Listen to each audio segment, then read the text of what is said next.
fighting. Obviously, we should all fight that, no matter who it's directed at.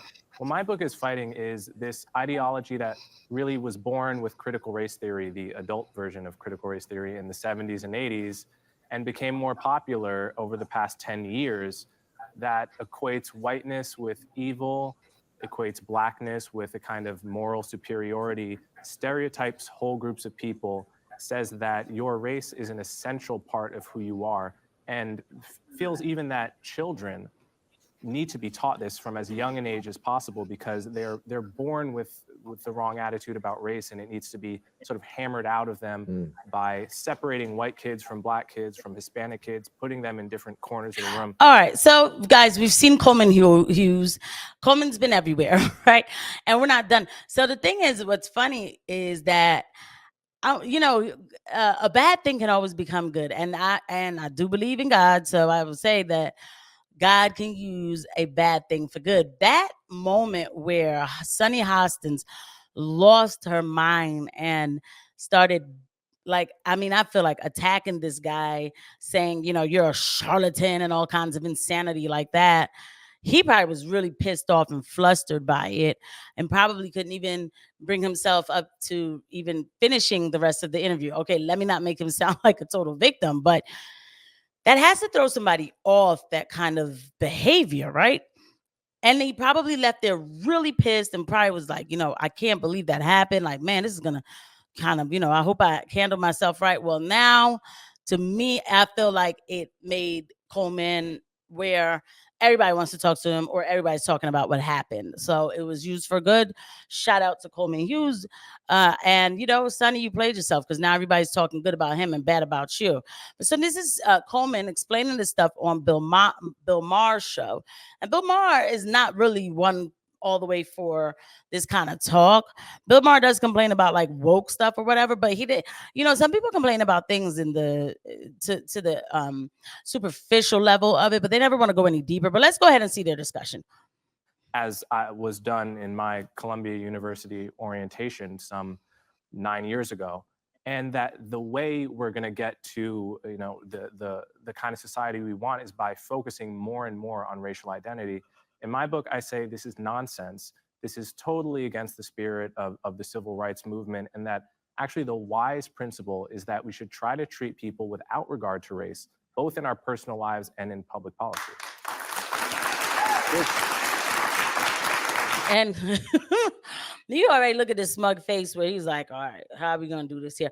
But at the same time, Bill, you always complaining. So, all right, you know what? He didn't start. Let's see what he says. Funny, I mean, that wouldn't have been controversial with any liberal 30 or 40, 50 years ago. I mean, that is what Martin Luther King said. What colorblind society? I mean, I thought we were all after that, and then we all weren't. And what changed? Yeah, so even 20 years ago, it wouldn't have been controversial. So that's a good question, right? That is a good question. It's like, what did change? And so now what happens because of this, and like he said, white is innately evil. Now what is going to happen is the pendulum is going to swing the other way. That's how it works. People are tired of hearing that they're evil just because they're born white. I mean, and I'm not here promoting any kind of thing to happen. I'm just talking about how the human mind works. I grew up in a liberal town, Montclair, New Jersey. Many people probably know it. Diverse town where, we celebrated Martin Luther King every year. We listened to the famous speech and got goosebumps, as most Americans do, and really believed that, and I lived out that dream. In other words, I had friends of every race as a kid, and I didn't think of them as belonging to a race. I thought of them by their name and their attributes, right? They treated you the same way? Yeah, for the most part. Yeah, so nobody got treated the same way across the board, period.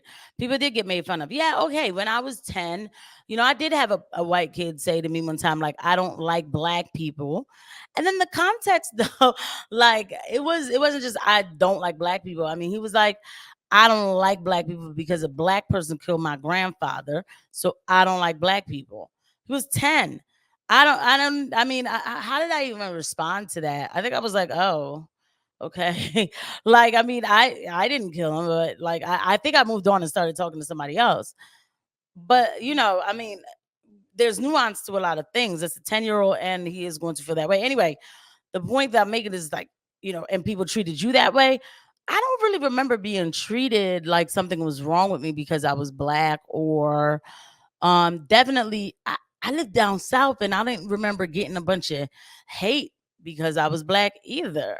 Now, when you're filled with propaganda, you think the world is against you because the propaganda is telling you that the world is against you. But once you free your mind of those shackles, you realize like, no, there are a-holes out here, period. But that doesn't mean that the world is against you. There are exceptions, but the exceptions prove the overwhelming rule. So, before 2013, you can just look at polling data from Gallup and Pew. The majority of Americans, black, white, and Hispanic, believed race relations were good as late as 2013. And that's the year everything takes a nosedive, so that by 2021, half as And so, what do you think happened in 2013 to make everything take a nosedive? That's pretty big. Like he's looking at the numbers, right? I'm not one really for looking. I do anecdotal. It's probably not the best thing, but he's definitely looking at numbers. So, what do you think happened? Like, drop a comment below. Let me know. And please don't forget to like and hit the subscribe button. But 2013 for everything to nosedive, something had to happen. many people thought we were in a good place as thought that in 2013. So the question is what happened? Did racism suddenly spike? Well, no, the data is pretty clear on that. Racism didn't spike. What happened is that we all got smartphones and social media and started seeing unrepresentative video clips of cops, harassing or beating or killing Black Americans. And this gave people the misperception that racism was suddenly this widespread problem. And it touched off all of these trends that we've now heard about for the past 8 years under. Yeah, so there you go. And that's true, right? Like getting a smartphone was the biggest thing. That really was the big issue, was like, oh, now we have smartphones. So we're seeing all these things. The algorithm is killing us. So with all these videos, I mean, I still see them today. And it's not even like that in real life. We do have problems, right? But, now, I mean, there's a bunch of different variables to it. Various names, wokeness, CRT, DEI. It's all fundamentally from that core change in how information has been shared. But there was part of that was good, that we did see these beatings and things go on, because I mean, but was it though? Because it wasn't happening. I'll tell you this: the only time I ever had a bad encounter with with a cop, she was a Black woman, and she was the worst. And I had another bad encounter with a cop, and he was a Black man. The white ones never. They always, because I would cry. We're not gonna get into why, but and then they would just kind of let me go. what changed it. The one thing I can say is good about it is before the Black Lives Matter movement in 2013, cops could basically do whatever and not get punished. Right. I mean, it's hard to find even a single example. You can find isolated ones, but mostly cops got away with whatever. So that's no longer the case, and that's the one thing I could credit. And they go to jail. Yeah.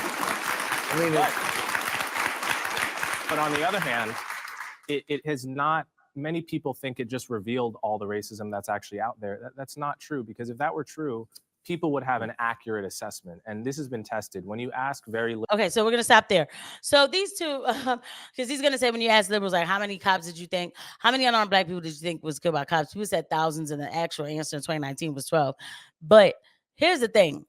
And I know people who were like, no way, like, nah, but yeah, that was the actual answer. But the thing is, Coleman doesn't really touch on what the actual problem is. See, look, I'm not saying that you can have a bad cop out here on the streets doing whatever. But if you do, deal with that cop instead of changing the whole system around. Now, well, they can't even find people to be cops. All the good cops, I feel like, have gone, like all the Constitution keeping cops, they're out of here. They're like, no, I'm not gonna do my life in jail just because I did my job. And yeah, my job looks ugly, but now y'all seeing and y'all ain't paying attention. Y'all aren't paying attention to what really goes into doing this. Okay. And now criminals, they get out of jail, they run amok because they know the cops aren't chasing after them. They're not doing it. Nobody's trying to go to jail for doing their job.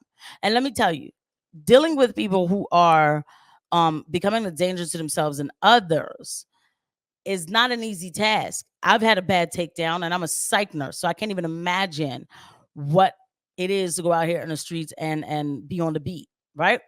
So that's the point. But yeah, I mean, Coleman really is, he's, and even Bill Maher, I would say his name like that. Even Bill Maher being like, "Oh, well, now they get arrested, and that's a good." Like, no, it sets a bad precedent because then the criminal says, "I can, you're gonna get arrested for, I can't breathe, and you're gonna get arrested." I'm telling you, man. I've worked with these people. They know how to play the system, and they laugh about it. So, like I said, the pendulum always swings, right? This pendulum swing the wrong way.